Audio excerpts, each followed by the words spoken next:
you really need to explain the complex topics for any reason by diagrams. You need to use diagrams, diagrams, and diagrams. In the diagrams, you need to put a mind map how different blocks, which in your mind, or how different blocks for that specific problems connects together. Right? If means whatever the work you are doing in your computer science, anything which you are doing in computer science, right? This you are not solving, just like 2 + 2 4. You are developing an advanced mathematical equation. What that meaning is mathematical equation is you may be developing a solution for IT Act X. You may be developing a solution for maybe a specific regulatory act. You may be developing a solution for anti-money laundering. You may be developing a solution for supply chain, right? When you dive all your mind into this, you see different components, right? And there are industry standards, there are flow charts, there are tools like draw.io, right?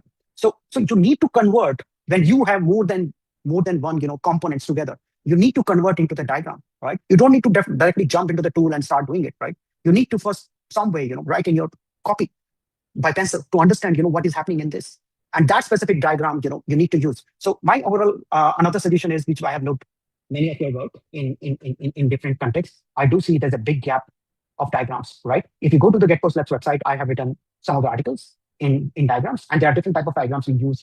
Each there's an industry standard as well. There's an Archimedes kind of standard which used by architects, right?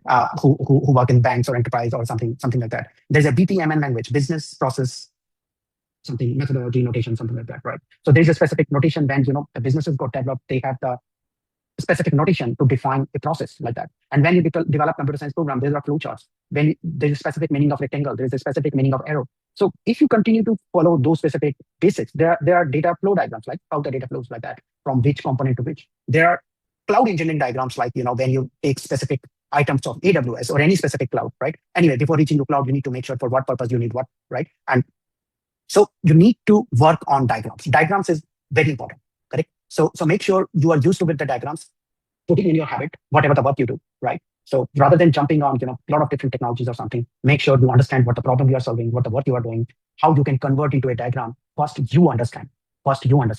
Until unless first you see whether you understand or not, whether you develop a system where you understand these kind of things or not.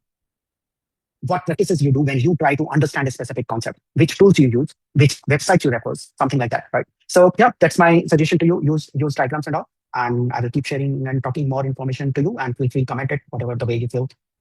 If you have any questions, or we'll connect by email. Yeah, thank you. Have a good day. Bye.